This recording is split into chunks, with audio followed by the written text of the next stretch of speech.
जब रजिया के 2-3 बच्चे होकर मर गए और उम्र ढल चली, तो रामू का प्रेम उससे कुछ कम होने लगा और दूसरे ब्याह की धुन सवार हुई। आए दिन रजिया से बकझक होने लगी। रामू एक न एक बहाना खोजकर रजिया पर बिगड़ता और उसे मारता, और अंत को वह नई स्त्री ले ही आया। इसका नाम था दासी। चंपई रंग था, बड़ी बड़ी आंखें, जवानी की उम्र। पीली कुंशागी रजिया भला इस नवयौवना के सामने क्या जचती। फिर भी वह जाते हुए स्वामित्व को जितने दिन हो सके अपने अधिकार में रखना चाहती थी। तिगरते हुए छप्पर को थूनियों से संभालने की चेष्टा कर रही थी। इस घर को उसने मर मर कर बनाया है, उसे सहज ही में नहीं छोड़ सकती। वह इतनी बेसमझ नहीं है कि घर छोड़कर चली जाए और दासी राज करे। एक दिन रजिया ने रामू से कहा, मेरे पास साड़ी नहीं है, जाकर ला दो। रामू उसके एक दिन पहले दासी के लिए अच्छी सी चुंदरी लाया था। रजिया की मांग सुनकर बोला, मेरे पास अभी रुपया नहीं था। रजिया को साड़ी की उतनी चाह न थी जितनी रामू और दसिया के आनंद में विघ्न डालने की। बोली, रुपये नहीं थे तो कल अपनी चहेती के लिए चुंदरी क्यों लाए?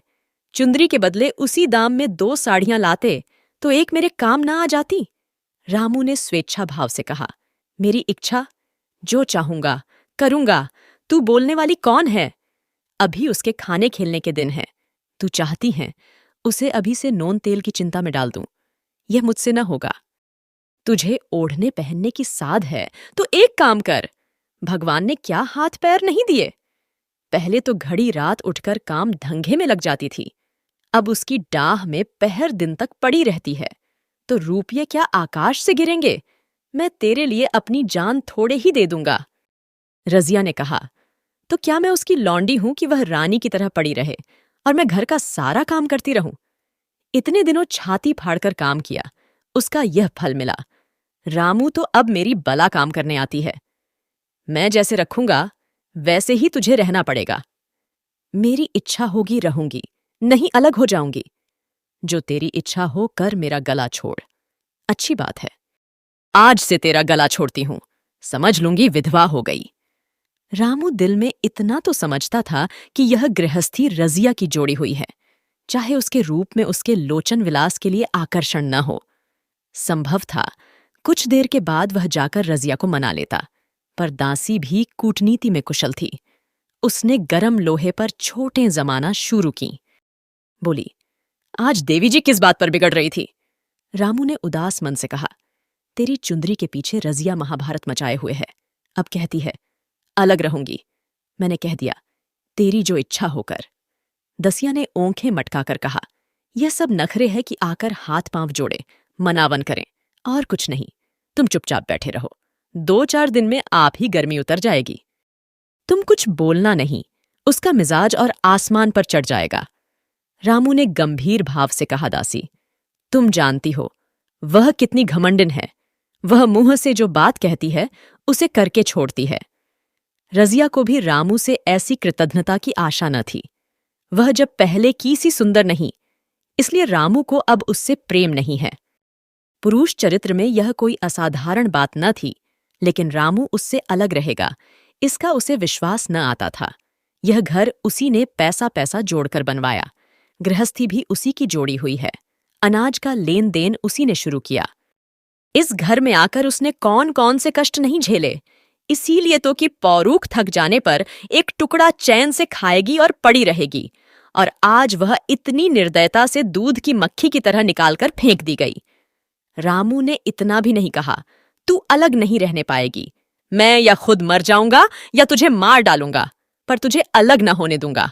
तुझसे मेरा ब्याह हुआ है। हंसी ठट्ठा नहीं है, तो जब रामू को उसकी परवाह नहीं है तो वह रामू को क्यों परवाह करे? क्या सभी स्त्रियों के पुरुष बैठे होते हैं? सभी के माँ बाप बेटे पोते होते हैं। आज उसके लड़के जीते होते तो मजाल थी कि यह नई स्त्री लाते और मेरी यह दुर्गति करते। इस निर्दयी को मेरे ऊपर इतनी भी दया न आई। नारी हृदय की सारी विवशता इस अत्याचार से विद्रोह करने लगी। वही आग जो मोटी लकड़ी को स्पर्श भी नहीं कर सकती, फूस को जलाकर भस्म कर देती है। दूसरे दिन रजिया एक दूसरे गांव में चली गई। उसने अपने साथ कुछ न लिया। जो साड़ी उसकी देह पर थी वही उसकी सारी संपत्ति थी। विधाता ने उसके बालकों को पहले ही छीन लिया था, आज घर भी छीन लिया। रामू उस समय दासी के साथ बैठा हुआ आमोद विनोद कर रहा था। रजिया को जाते देखकर शायद वह समझ न सका कि वह चली जा रही है। रजिया ने यही समझा। इस तरह चोरों की भांति वह जाना भी न चाहती थी।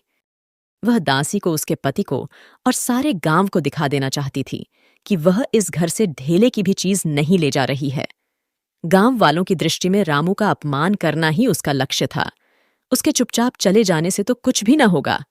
रामू उलटा सबसे कहेगा। रजिया घर की सारी संपदा उठा ले गई।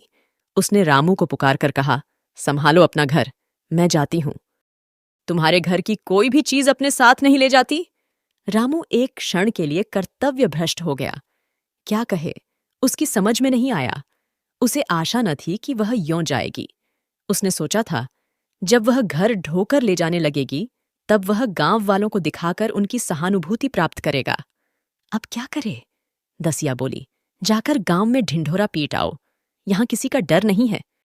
तू अपने घर से ले ही क्या आई थी, जो कुछ लेकर जाओगी। रजिया ने उसके मुंह न लगकर रामू ही से कहा, सुनते हो अपनी चहेती की बातें, फिर भी मुंह नहीं खुलता। मैं तो जाती हूं, लेकिन दस्सो रानी, तुम भी बहुत दिन राज न करोगी। ईश्वर के दरबार में अन्याय नहीं फलता, वह बड़े बड़े घमंडियों को घमंड चूर कर देते हैं। दसिया ठट्ठा मारकर हंसी, पर रामू ने सिर झुका लिया। रजिया चली गई। रजिया जिस नए गांव में आई थी वह रामू के गांव से मिला ही हुआ था, अतएव यहां के लोग उससे परिचित हैं। वह कैसी कुशल गृहिणी है, कैसी मेहनती, कैसी बात की सच्ची, यह यहां किसी से छिपा न था। रजिया को मजूरी मिलने में कोई बाधा न हुई। जो एक लेकर दो का काम करे, उसे काम की क्या कमी? 3 साल एक रजिया ने कैसे काटे, कैसे एक नई गृहस्थी बनाई, कैसे खेती शुरू की, इसका बयान करने बैठे तो पोथी हो जाए। संचय के जितने मंत्र हैं, जितने साधन हैं, वे रजिया को खूब मालूम थे। फिर अब उसे लाग हो गई थी, और लाग में आदमी की शक्ति दुगनी हो जाती है। गांव वाले उसका परिश्रम देखकर दांतों उंगली दबाते थे। वह रामू को दिखा देना चाहती है, मैं तुमसे अलग होकर भी आराम से रह सकती हूं। वह अब पराधीन नारी नहीं है, अपनी कमाई खाती है। रजिया के पास बैलों की एक अच्छी जोड़ी है। रजिया उन्हें केवल खली भूसी देकर नहीं रह जाती, रोज 2-2 रोटियां भी खिलाती है, फिर उन्हें घंटों सहलाती। कभी कभी उनके कंधों पर सिर रखकर रोती है और कहती है, अब बेटे हो तो, पति हो तो तुम ही हो, मेरी जाल अब तुम्हारे ही साथ है। दोनों बैल शायद रजिया की भाषा और भाव समझते हैं। वे मनुष्य नहीं, बैल हैं। दोनों सिर नीचा करके रजिया का हाथ छाटकर उसे आश्वासन देते हैं। वे उसे देखते ही कितने प्रेम से उसकी ओर ताकते लगते हैं, कितने हर्ष से कंधा झुकाकर जुआ रखवाते हैं, और कैसा जी तोड़ काम करते हैं। यह वे लोग समझ सकते हैं जिन्होंने बैलों की सेवा की है और उनके हृदय को अपनाया है। रजिया इस गांव की चौधराइन है। उसकी बुद्धि जो पहले नित्य आधार खोजती रहती थी और स्वच्छंद रूप से अपना विकास न कर सकती थी, अब उस छाया से निकलकर प्रौढ़ और उन्नत हो गई है। एक दिन रजिया घर लौटी तो एक आदमी ने कहा, तुमने नहीं सुना चौधराइन, रामू तो बहुत बीमार है। सुना 10 लंघन हो गए हैं। रजिया ने उदासीनता से कहा, जूड़ी है क्या? जूड़ी नहीं, कोई दूसरा रोग है। बाहर खाट पर पड़ा था। मैंने पूछा, कैसा है रामू? तो रोने लगा। बुरा हाल है, घर में एक पैसा भी नहीं कि दवा दारू करे। दसिया के एक लड़का हुआ है, वह तो पहले भी काम धंधा न करती थी और अब तो लड़कोरी है, कैसे काम करने आए? सारी मार रामू के सिर जाती है। फिर गहने चाहिए, नई दुल्हनियों कैसे रहे? रजिया ने घर में जाते हुए कहा, जो जैसा करेगा आप भोगेगा। लेकिन अंदर उसका जी न लगा। वह एक क्षण में फिर बाहर आई। शायद उस आदमी से कुछ पूछना चाहती थी और इस अंदाज से पूछना चाहती थी मानो उसे कुछ परवाह नहीं है, पर वह आदमी चला गया था। रजिया ने पूरब पश्चिम जा जाकर देखा, वह कहीं न मिला। तब रजिया द्वार के चौखट पर बैठ गई। इसे वे शब्द याद आए जो उसने 3 साल पहले रामू के घर से चलते समय कहे थे। उस वक्त जलन में उसने वह शाप दिया था। अब वह जलन न थी, समय ने उसे बहुत कुछ शांत कर दिया था। रामू और दासी की हीनावस्था अब ईर्ष्या के योग्य नहीं, दया के योग्य थी।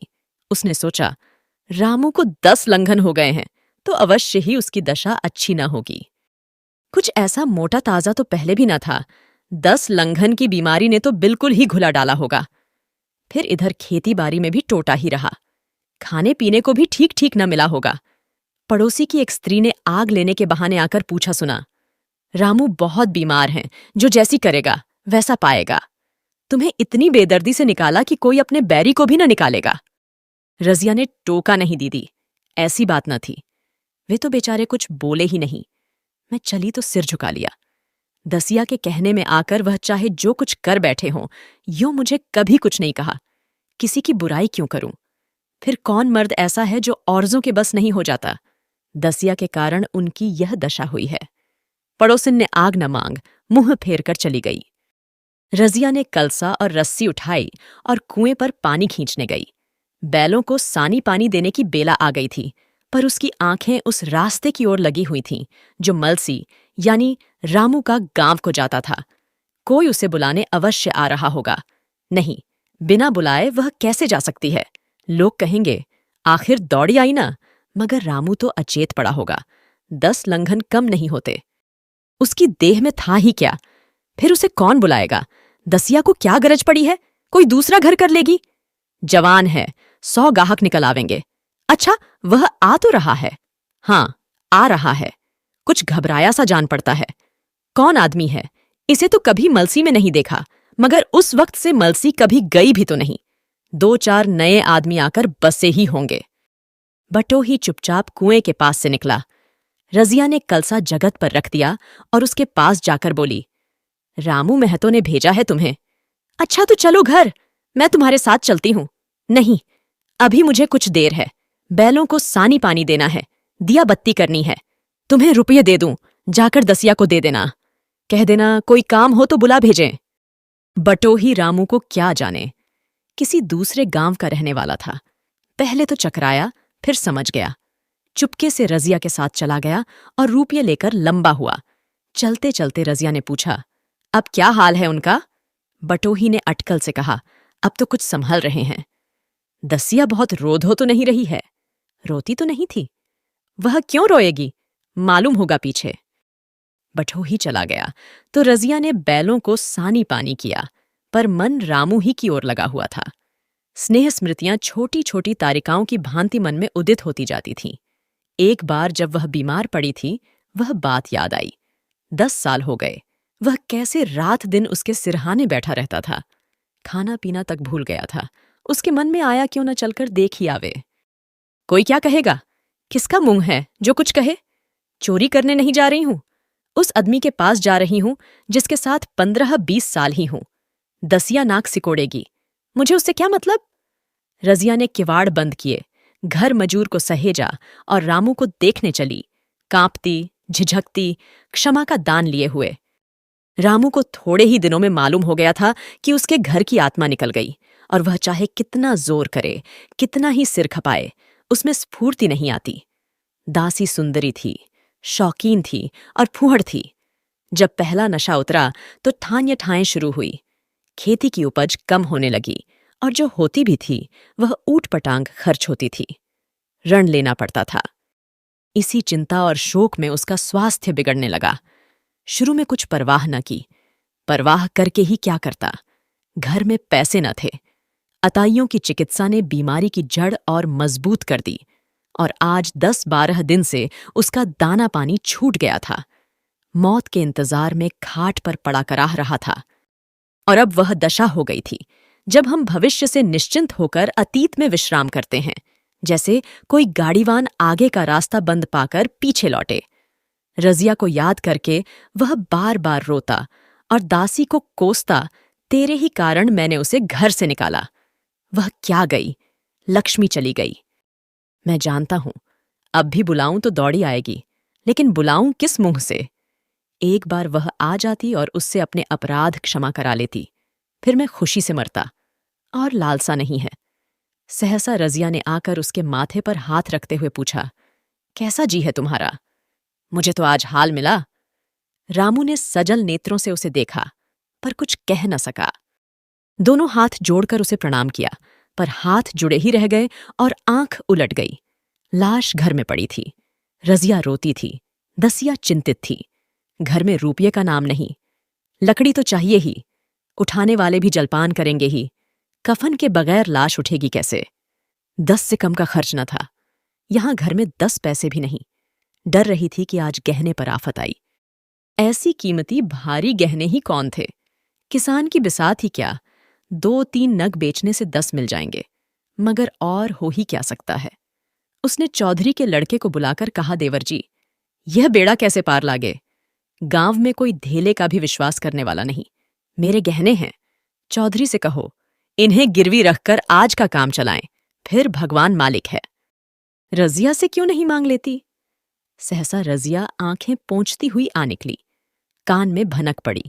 पूछा, क्या है जोखूं? क्या सलाह कर रहे हो?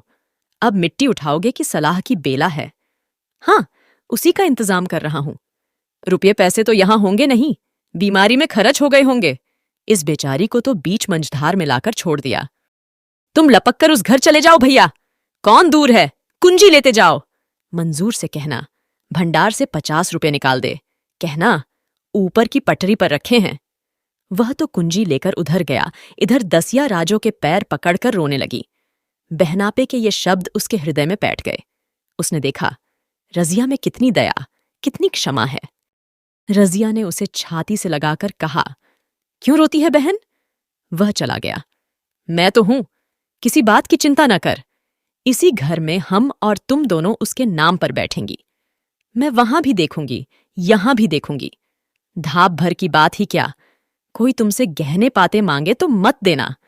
दसिया का जी होता था कि सिर पटक कर मर जाए। इसे उसने कितना जलाया, कितना रुलाया और घर से निकाल कर छोड़ा। रजिया ने पूछा, जिस जिस के रुपये हों, सूरत करके मुझे बता देना। मैं झगड़ा नहीं रखना चाहती। बच्चा दुबला क्यों हो रहा है? दसिया बोली, मेरे दूध होता ही नहीं। गाय जो तुम छोड़ गई थी वह मर गई, दूध नहीं पाता। राम राम, बेचारा मुरझा गया। मैं कल ही गाय लाऊंगी। सभी गृहस्थी उठा लाऊंगी। वहां क्या रखा है? लाश से उठी। रजिया उसके साथ गई। दाह कर्म किया, भोज हुआ। कोई 200 रुपये खर्च हो गए। किसी से मांगने न पड़े। दसिया के जौहर भी इस त्याग की आंच में निकल आए। विलासिनी सेवा की मूर्ति बन गई। आज रामू को मरे 7 साल हुए हैं। रजिया घर संभाले हुए है। दसिया को वह सौत नहीं, बेटी समझती है। पहले उसे पहनाकर तब आप पहनती हैं, उसे खिलाकर आप खाती है। जोखूं पड़ने जाता है। उसकी सगाई की बातचीत पक्की हो गई। इस जाति में बचपन में ही ब्याह हो जाता है। दसिया ने कहा, बहन गहने बनवाकर क्या करोगी? मेरे गहने तो धरे ही हैं। रजिया ने कहा, नहीं री, उसके लिए नए गहने बनवाऊंगी। उभी तो मेरा हाथ चलता है, जब थक जाऊं तो जो चाहे करना। तेरे अभी पहनने ओढ़ने के दिन हैं, तू अपने गहने रहने दे। नाइन ठकुर सुहाती करके बोली, आज जोखूं के बाप होते तो कुछ और ही बात होती। रजिया ने कहा, वे नहीं हैं तो मैं तो हूं। वे जितना करते मैं उसका दूना करूंगी। जब मैं मर जाऊं तब कहना जोखूं का बाप नहीं है। ब्याह के दिन दसिया को रोते देखकर रजिया ने कहा, बहू, तुम क्यों रोती हो? अभी तो मैं जीती हूं। घर तुम्हारा है, जैसे चाहो रहो। मुझे एक रोटी दे दो बस। और मुझे क्या करना है? मेरा आदमी मर गया, तुम्हारा तो अभी जीता है। दसिया ने उसकी गोद में सिर रख दिया और खूब रोई। जीजी, तुम मेरी माता हो। तुम न होती तो मैं किसके द्वार पर खड़ी होती? उनके राज में मुझे दुख ही दुख उठाने पड़े। सौहाग का सुख तो मुझे तुम्हारे राज में मिला। मैं दुख से नहीं रोती, रोती हूं भगवान की दया पर कि कहाँ मैं और कहाँ यह खुशहाली। रजिया मुस्कुराकर रो दी। यह कहानी यहीं खत्म होती है। और हाँ, अगर आप कोई अपने पसंद की कहानी सुनना चाहते हैं तो कमेंट में ज़रूर बताइए, मैं कोशिश करूंगी। और प्लीज़ लाइक और सब्सक्राइब करना मत भूलिएगा। सुनने के लिए धन्यवाद।